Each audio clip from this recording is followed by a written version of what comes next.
जाट ही जातिवाद रखता तो कम से कम जाट आज ना करते। 19% है राजस्थान में, एक बार तो मुख्यमंत्री बनते हैं। हनुमान बेनीवाल भी जाट राजनीति की बात करते हैं, जाट मुख्यमंत्री की बात करते हैं। क्या वो जाट समाज को जोड़ने का काम करें या भ्रमित करें? राज के सम्मान क्यों नहीं दिया गया उनको? पूरे जाट क्या है, पूरा समाज नाराज है, 3600 बिरादरियाँ नाराज है। वो जरूर राजी होंगे जिनको उनसे व्यक्तिगत ईर्ष्या। कहने का मतलब जो हरियाणा में जाट बनाम 35 कौम होता है वो राजस्थान में करना चाहते हैं। धनखड़ साहब को निकाला है इन लोगों ने कि उनकी इच्छाएं पूरी नहीं हुई, चाहे उसको महाभियोग मान लो एक जज के खिलाफ, चाहे दूसरी पार्टी से हाथ मिलाने का उन पर आरोप लगाने की बात आ जाए।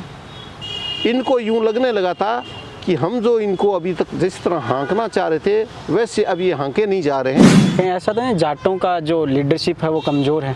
हनुमान बेनीवाल अपनी पार्टी के मुखिया, वो हाईकमान है, इसलिए वो खुल के बातें कर लेते हैं कि जम्मू कश्मीर में बिना खून खराबे के धारा 370 हटा दिया तो ये आदमी बहुत कुछ मायने रखता है। ये उसी दिन उन्होंने तय कर लिया था।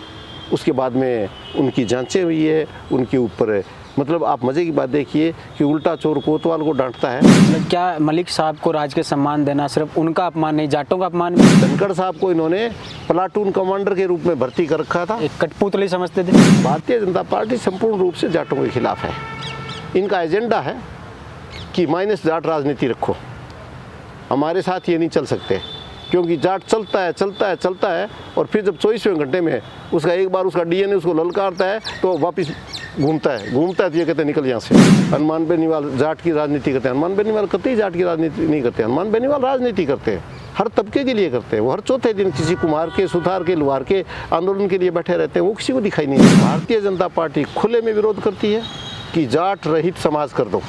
हरियाणा में तो 35 बनाम 1 किया गया। हाँ, वो बीजेपी और यही मलिक साहब थे जिन्होंने जाटों के वोट दिलवाए थे बीजेपी को।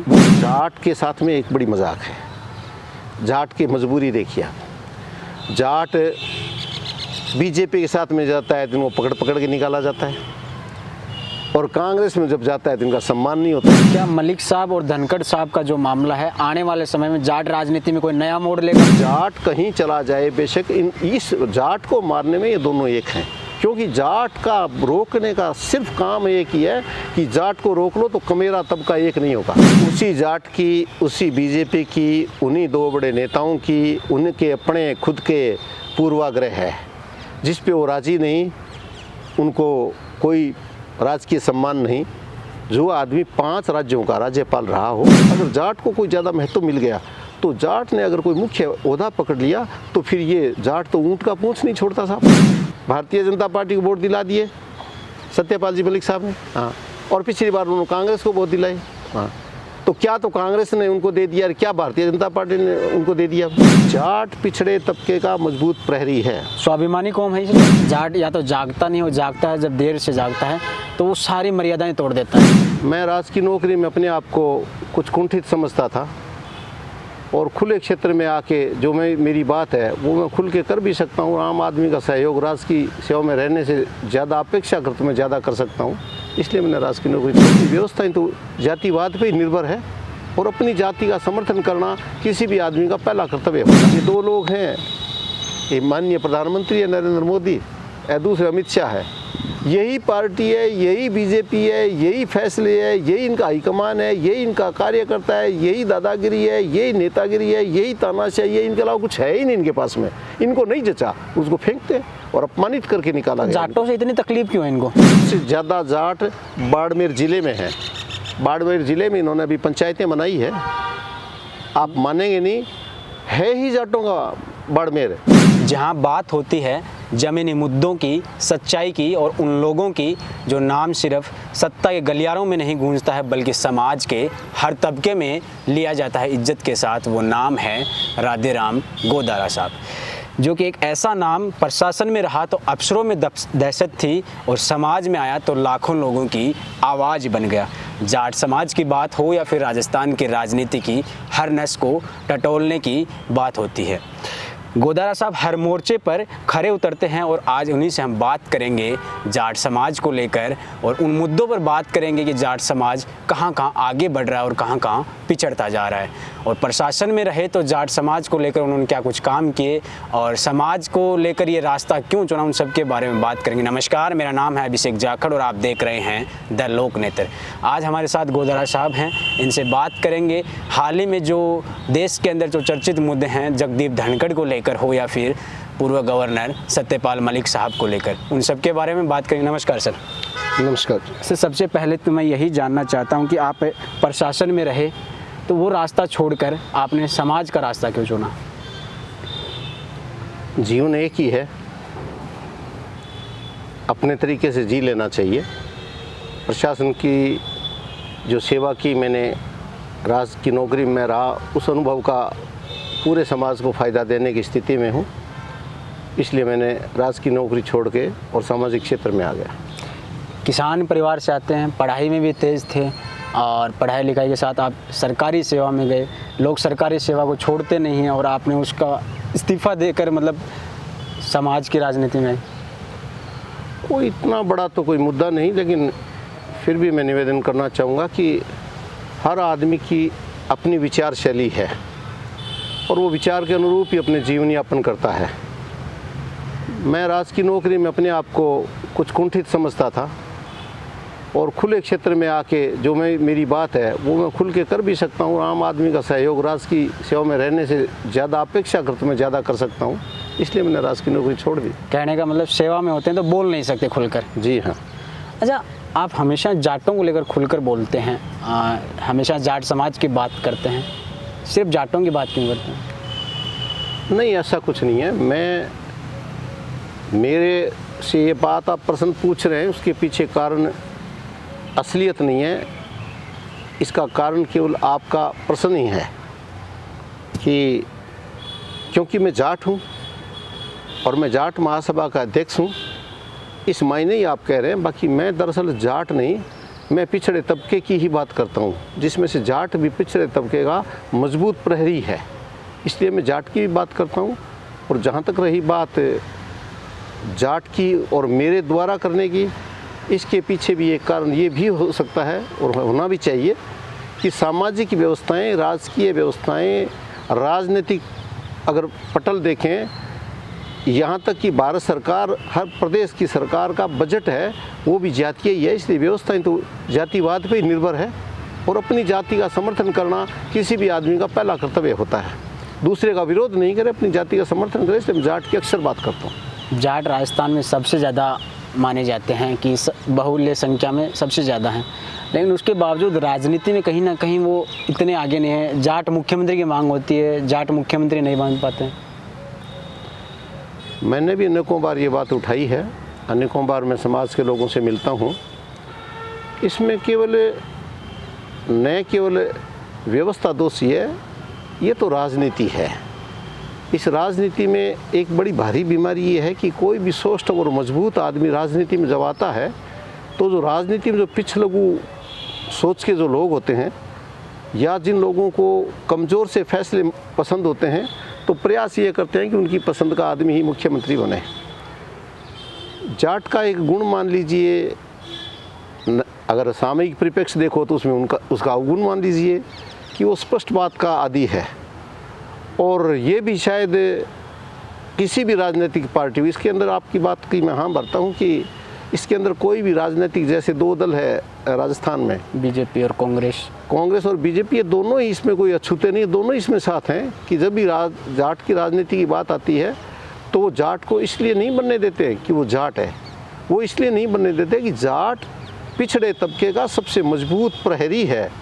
अगर पिछड़े तबके का कोई भी सच्चा प्रतिनिधि आके मुख्यमंत्री के ओहदे पे बैठ गया और पिछड़े वर्ग के ये समझ में आ गया कि हमारा प्रतिनिधि ये जातियां तो है, कोई जाट भी है, कोई सुथार भी है, कोई लोहार भी है, कोई एससी है, कोई एसटी है, कोई मीना है, कोई मुसलमान है, लेकिन ये सारी अक़लियत है।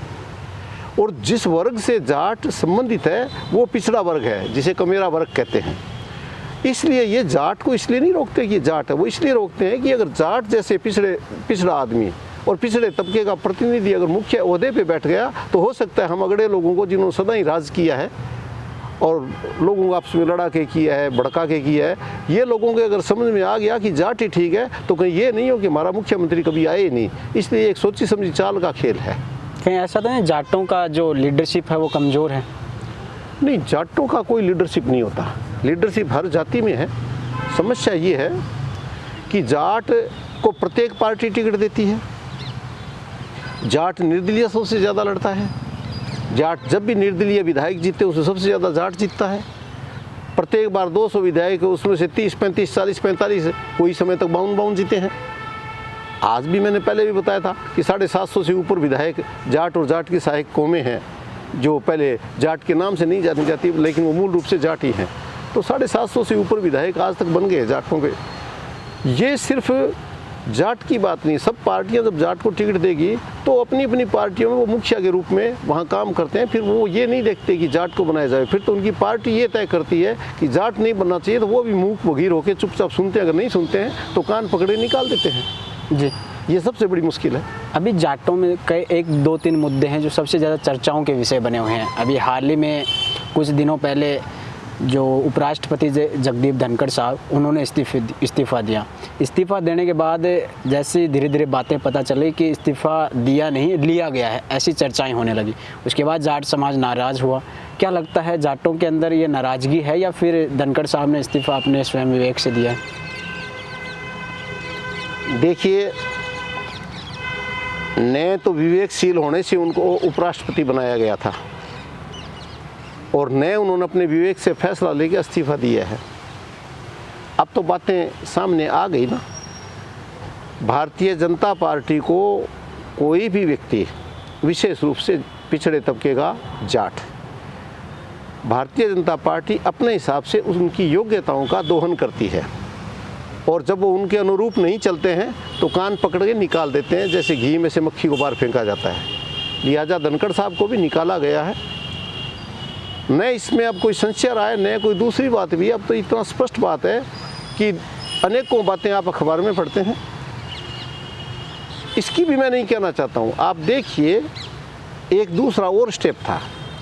कोई आदमी अपने ओहदे से 2 तरीके से जा सकता है, सेवानिवृत्त या त्यागपत्र दे दे, चाहे निकाल दे। तो एक तो सेवा से हटना और एक जीवन संपूर्ण हो जाना, निधन हो जाना, स्वर्गवास हो जाना। इन दूसरी बात से आप ये देखिए कि धनखड़ साहब को निकाला है इन लोगों ने कि उनकी इच्छाएं पूरी नहीं हुई। चाहे उसको महाभियोग मान लो एक जज के खिलाफ, चाहे दूसरी पार्टी से हाथ मिलाने का उन पर आरोप लगाने की बात आ जाए। इनको यूं लगने लगा था कि हम जो इनको अभी तक जिस तरह हाँकना चाह रहे थे वैसे अब ये हाँके नहीं जा रहे हैं। इसलिए इनको 5:05 तक वो राज्यसभा में बोलते सुनाई दे रहे थे, टेलीविज़न पे आपने भी देखा होगा। हाँ। और 5:05 तक वो बिल्कुल स्वस्थ थे और 5:05 के बाद में बात करते करते ये पता लगा कि साहब उन्होंने इस्तीफा इसलिए दे दिया कि उनका स्वास्थ्य ठीक नहीं है। मैं नहीं मानता वो किसान के बेटे हैं, जाटनी की कोख से दूध पिया उन्होंने, इसलिए संघर्ष के साथ में पैदा अपने बड़े हुए हैं वो। तो जो आदमी संघर्ष के साथ में बड़ा होता है, जिस आदमी ने अच्छे बुरे सभी संघर्ष देखे होंगे, शारीरिक भी इतने निर्बल नहीं थे कि 1 मिनट के बाद में ऐसा क्या स्वास्थ्य आ गया, उनको ये कहा गया कि आप इस्तीफा देंगे तो ठीक है, वरना फिर हमें आपको महाभियोग आप पे चलाना पड़ेगा। जिस महाभियोग की आप पैरवी करते हो विपक्ष से मिलके और हमें बिना विश्वास में दिए आप महाभियोग की अगर पत्र स्वीकार करते हैं तो आप हमारे नहीं हैं। उन्होंने लिहाजा इस्तीफा दे दिया। ये बात मैं इसलिए कह सकता हूँ कि इस्तीफा देने के बाद में तो एक तरीका हुआ करता है, वो उपराष्ट्रपति है, देश के 2वें दर्जे के, दूसरे दर्जे के बड़े नेता है। राष्ट्रपति के बाद में दूसरा नंबर उपराष्ट्रपति का होता है और तीसरा नंबर प्रधानमंत्री का होता है। तो जब उपराष्ट्रपति को आप इस्तीफा दे दिया, आपने निकाल दिया, डरा के निकाल दिया, उन्होंने डर के दे दिया, उन्होंने इच्छा से दे दिया, बीमारी से दे दिया, लेकिन उस ओहदे से जब तक उस ओहदे पे थे तब तक थे तो उपराष्ट्रपति ना। तो उपराष्ट्रपति का ओहदा जैसे उन्होंने छोड़ा तो उसके बाद में उनको रवानगी का, उनकी विदाई का एक समारोह होता है उपराष्ट्रपति का। ये सिर्फ इसलिए इन्होंने नहीं मनाया कि वो ये मानते ही नहीं थे कि उपराष्ट्रपति थे क्या। उन्होंने ये कहा कि हमारी निजी दुकान है, किसी बार कोई जोगी था कोई, और वो गांव में उसके पास तो कुछ भी नहीं था। उसने कहा कि भाई कोई गांव के चौधरी ने, ठाकुर ने आके कहा कि अरे जोगी छोड़ हमारा गांव। तो जोगी ने अपने लड़के को कहा उठा ले भाई हुक्का। तो इनके पास में हुक्का था अपना, ये उठा के रवाना हो गए। इसके बाद में क्या किसी आदमी को जो विधायी ओहदे के ऊपर होता है, जो संवैधानिक ओहदे के ऊपर होता है, संविधान के अंदर एक ब्लू बुक बनी हुई है जिसके अंदर प्रोटोकॉल के तौर तरीके लिखे हुए हैं कि अगर राष्ट्रपति जाएंगे तो उनके साथ कौन कौन चलेगा, उपराष्ट्रपति चलेंगे तो उनके साथ कौन चलेगा, इनके साथ एम्बुलेंस भी चलेगी, इनके साथ में पानी वाला भी चलेगा, फायर ब्रिगेड वाले भी चलेंगे, पुलिस भी चलेगी, प्रशासन भी चलेगा। राष्ट्रपति आते हैं तो मुख्य सेनापति है देश के, इसलिए आर्मी उनकी सुरक्षा करती है। तो ये उनका प्रोटोकॉल है। तो जिस दिन आप ओहदे से जाते हो उस दिन क्या आपके ओहदे खत्म हो गए क्या? उनका अपना प्रोटोकॉल है। अगर इन्होंने इस्तीफा ले लिया, उन्होंने दे दिया, तो भी कम से कम उनका जो रवानगी और उनकी जो विदाई थी वो समारोह कहाँ है? ये इनको उपराष्ट्रपति नहीं बना रखा था। इनको धनखड़ साहब को इन्होंने प्लाटून कमांडर के रूप में भर्ती कर रखा था। एक कठपुतली समझते थे।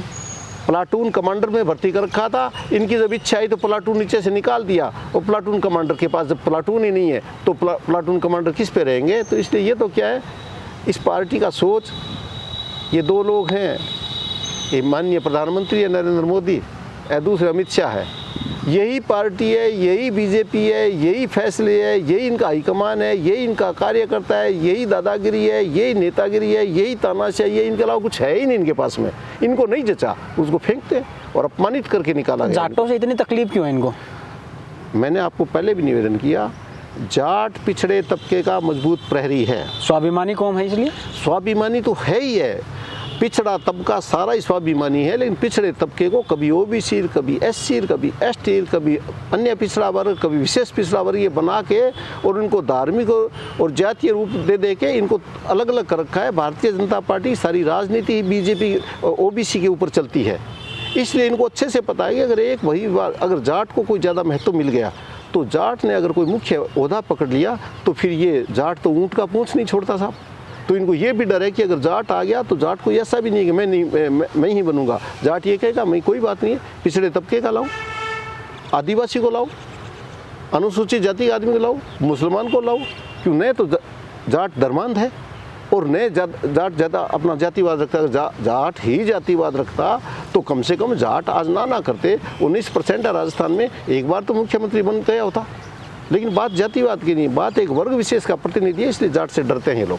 अच्छा, जाट से डरते हैं। और डरने की बात आती है तो सत्यपाल मलिक जो गवर्नर थे पहले, अब तो वो इस दुनिया में नहीं रहे, उनको भी लेकर चर्चा बनी हुई है जाटों के अंदर, क्योंकि वो पहले बीजेपी की तरफ से ही गवर्नर बने थे और फिर उनके खिलाफ ही मुखर होकर बोलने लगे तो बीजेपी को तकलीफ़ होने लगी।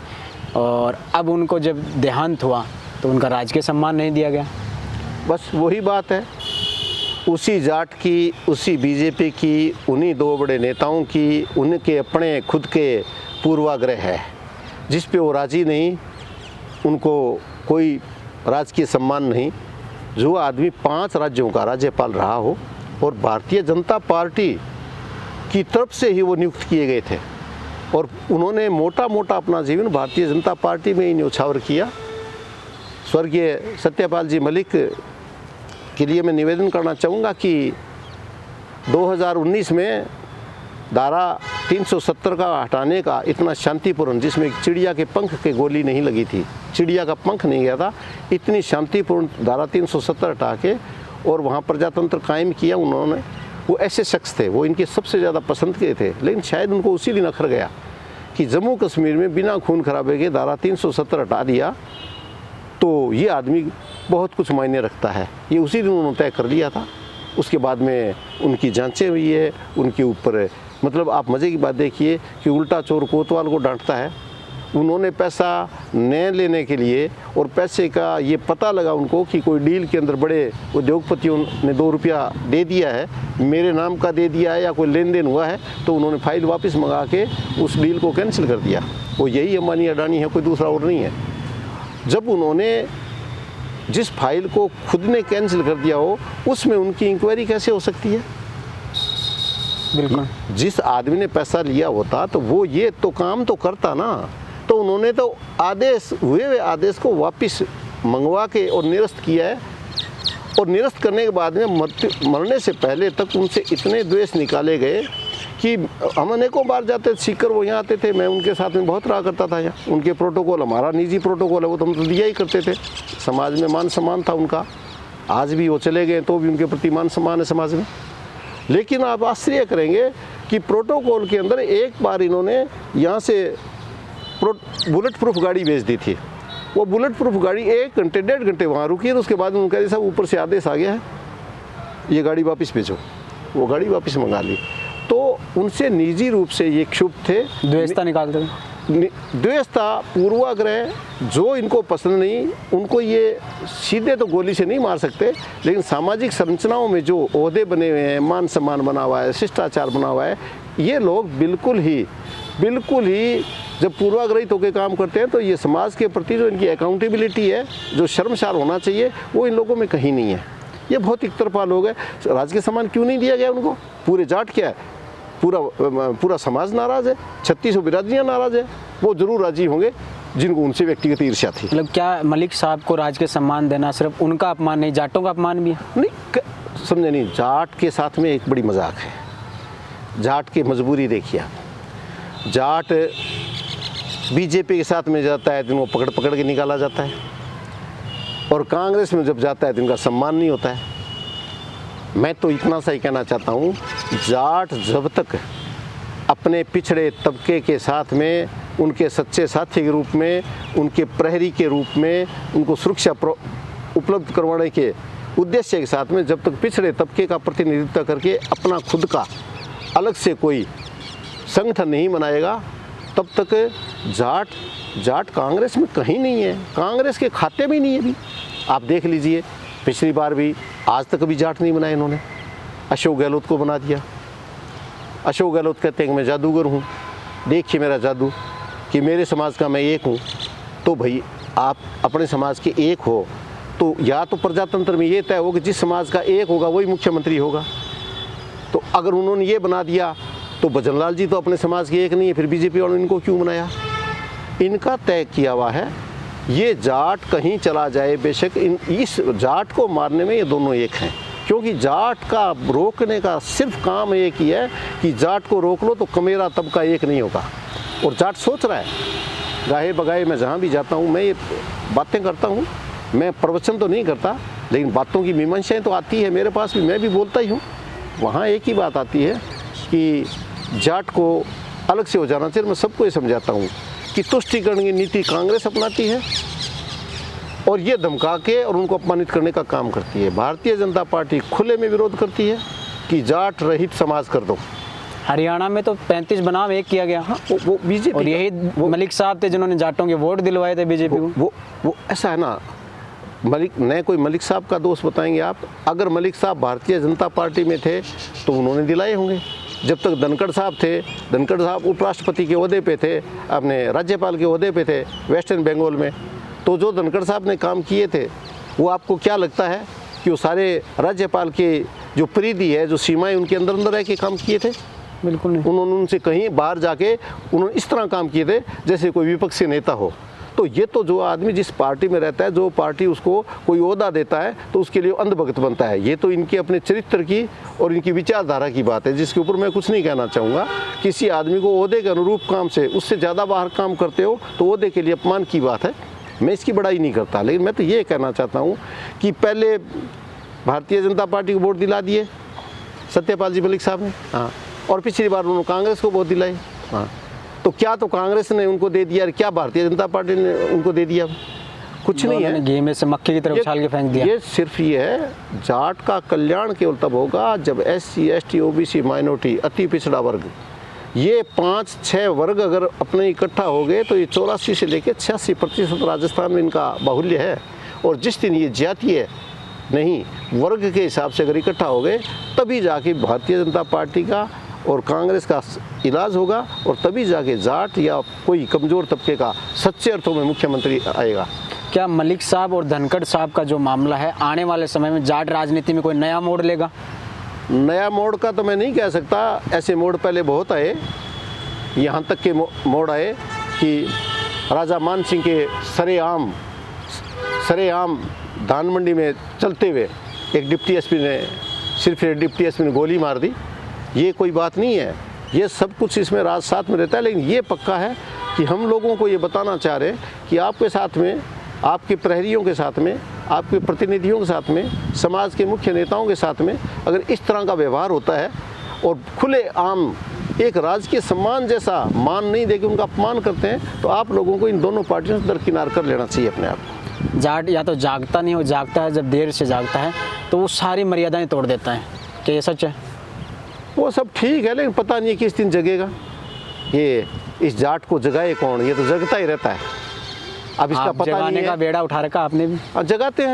जगाते हैं, लेकिन जब बात आती है राजनीति की और पार्टियों चुनाव की, जब बिगुल बोलता है तो 1 महीने उसकी बुद्धि वही काम करती है जो आज तक करती हुई आई है, क्योंकि खुद वो प्रतिनिधित्व किए बिना मानता नहीं है। और जब प्रतिनिधित्व करने की बात आती है तो पार्टियां ले दे के 2 ही रह जाती है, कांग्रेस बीजेपी।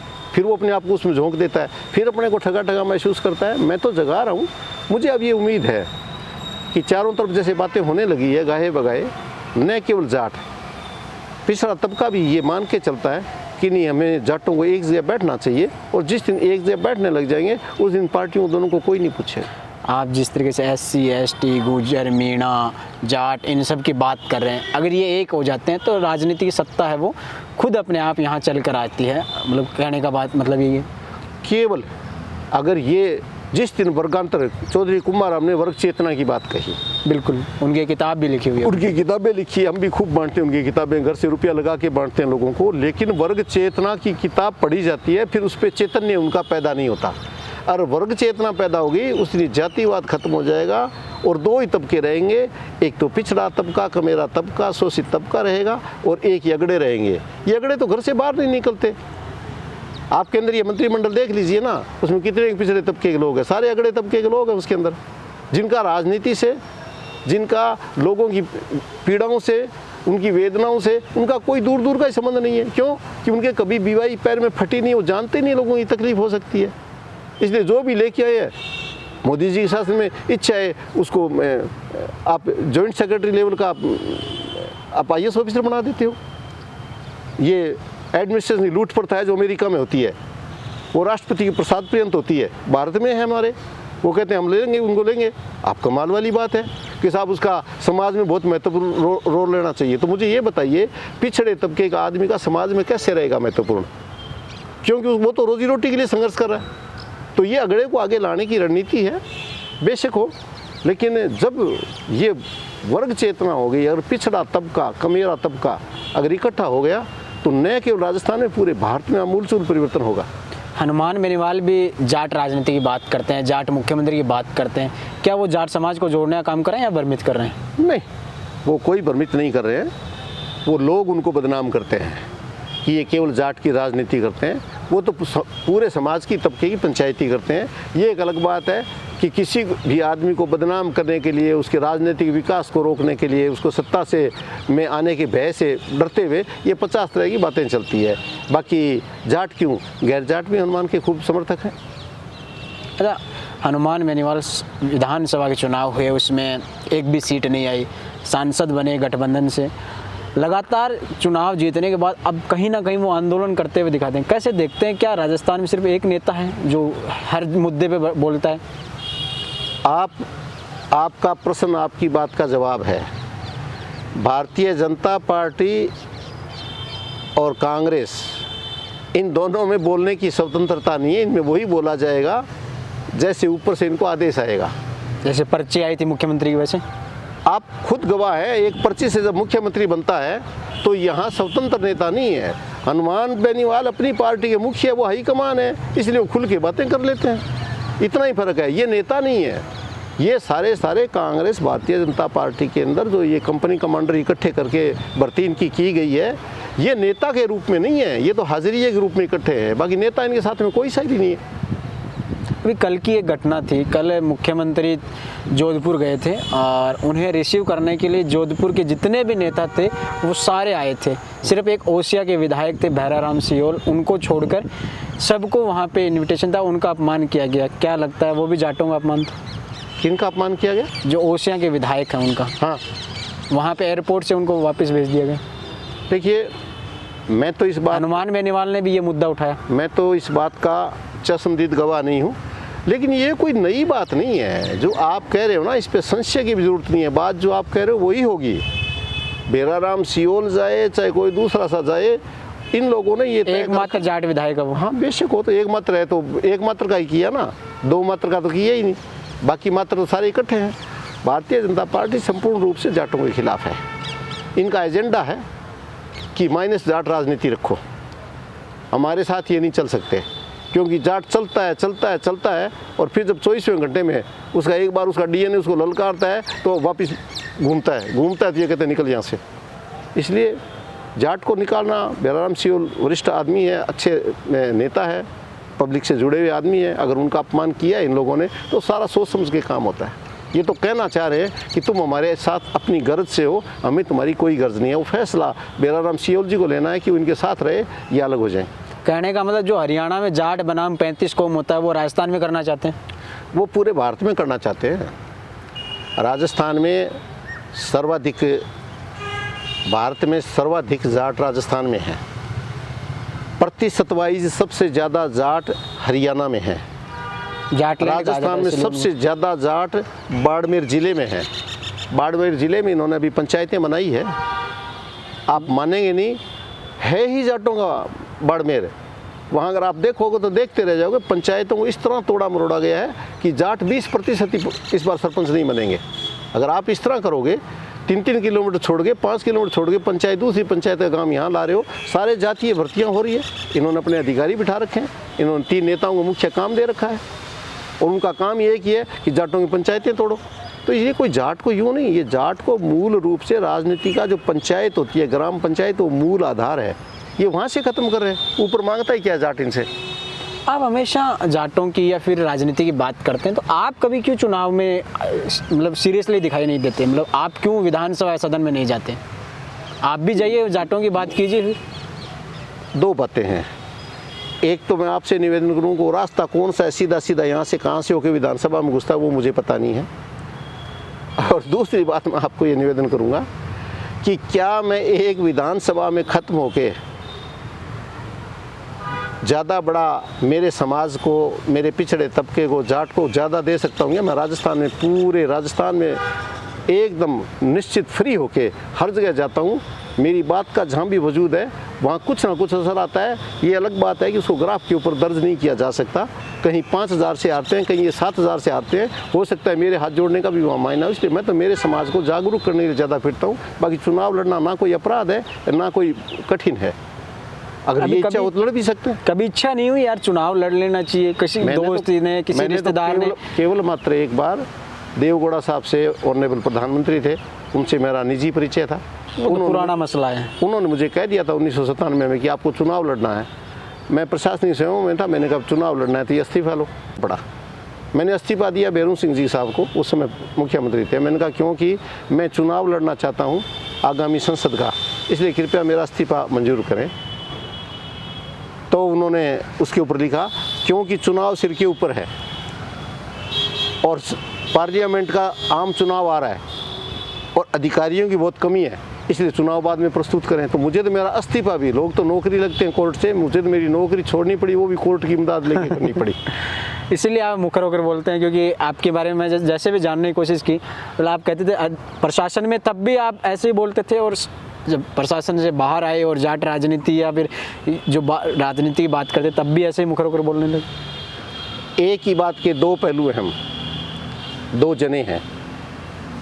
मैं मुखर होके बोलते हुए मुझे ये लगा कि मुखर यहाँ नहीं बोला जा सकता, जो प्लेटफॉर्म मेरे नीचे है राज की नौकरी का, क्यों वो शब्दों से शासित सीमाएँ हैं, वहाँ कर्तव्य आपका दूसरा है।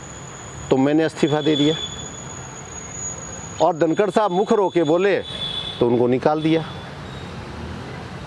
और सत्यपाल जी मलिक बहुत मुखर होके बोले तो मरने से पहले उनके खिलाफ चालान पेश कर दिया 1000, 1200, 300, 500 करोड़ रुपए का। हॉस्पिटल में भी ईडी भेज दी थी। हाँ भेजी थी, वो तो हॉस्पिटल से वापस आ ही नहीं पाए। ये पहले कह रहे थे कि बहाना लेके भर्ती हुए हैं, अब तो मानते होंगे कि बहाना नहीं था, मृत्यु सैया भी थे। और शायद ये जो निधन हुआ है उसमें उनके दिमाग में कहीं ये भी एक दिमाग में प्रेशर होगा कि तुम इस बुढ़ापे में ये लोग तेरे साथ क्या करते हैं। उनको आखिर कहीं न कहीं तो आदमी का मन भी कहीं ये बात गवाही देता होगा कि ये क्यों कर रहे हैं मेरे साथ, तो ये उनको पीड़ा पहुंची है। जी, आखिरी सवाल, आप हमारे चैनल के माध्यम से प्रदेश के लोगों, देश के लोगों को क्या कुछ कहना चाहेंगे? सिर्फ एक निवेदन करना चाहता हूं जो आज तक करता आया हूं, पार्टियों की राजनीति नहीं करें, भारतीय जनता पार्टी कांग्रेस दोनों की राजनीति नहीं करें। जो करें सो अगड़ा वर्ग करें, उनको आप समझा नहीं सकते। पिछड़ा तबका, SC, ST, OBC, माइनॉरिटी, अति पिछड़ा वर्ग, ये पांचों वर्ग एक जगह इकट्ठे होके और अपनी नियुक्ति खुद करें। अपने बीच के आदमी को चाहे नया संगठन बनावें या इस संबंध में कोई भी काम करता संगठन हो, उनके हाथ मजबूत करके और राजनीति में आओ। राजनीति एक ऐसा प्लेटफॉर्म है जिससे आप अपने बच्चों का सर्वांगीण विकास कर सकते हो। ओहदा ही एक ऐसी चीज़ है जो आपको मान सम्मान दे सकता है। जब तक राज के ऊपर आपका कब्जा नहीं होगा, केवल हल जोतते रहोगे, ये मजदूरी का काम हमारी पीढ़ियां करती आई थी, अब हम करते रहेंगे। लेकिन इन दोनों पार्टियों को छोड़ना पड़ेगा। इस वर्ग को इकसाई रूप से चौधरी कुंभाराम के वर्ग चेतना पे काम करना पड़ेगा। और जिस दिन वर्ग चेतन हो गया शोषित वर्ग का, फिर ये मुड़ने वाला नहीं है। क्योंकि इनके तो समझाने, जब हम समझाते हैं उनको तो बीच में उनका रास्ता बदल देते हैं। जैसे आप कह रहे हो कि हनुमान बेनीवाल जाट की राजनीति करते हैं, हनुमान बेनीवाल कतई जाट की राजनीति नहीं करते। हनुमान बेनीवाल राजनीति करते हैं, हर तबके के लिए करते हैं। वो हर चौथे दिन किसी कुम्हार के, सुथार के, लुहार के आंदोलन के लिए बैठे रहते हैं, वो किसी को दिखाई नहीं देता। इसलिए मैं कहूँगा, सभी को ये कहूँगा, केवल वर्ग चेतना रखें। पिछड़ा तबका आज भी इकट्ठा होना चाहिए। आज भी भारतीय जनता पार्टी और कांग्रेस के पास में आज भी 34, 35, 36% वोट है। फिर भी आज भी 30-35% वोट आज भी खाली पड़ा है। जिस दिन आप मजबूती से खड़े हो जाओगे, इनके पास में केवल मात्र अभी जो खाली रहा है ना, ये इतना भी नहीं रहेगा, क्योंकि अगड़ा तबका तो केवल मात्र 14 से 16% है। जी शुक्रिया। तो ये थे गोजारा साहब, जो कि हमेशा अपनी बेबाक बातों के लिए जाने जाते हैं, हर मुद्दे पर बोलने के लिए जाने जाते हैं। ख़ासतौर से जाट राजनीति पर मुखर होकर बोलते हैं कि अपने समाज के अंदर आगे बढ़ने के लिए किस तरीके से काम करना चाहिए। खैर, फिर मिलें किसी नए वीडियो में, तब तक के लिए मुझे दीजिए इजाज़त। मैं आपके साथ अभिषेक जाकर, नमस्कार, राम राम साहब।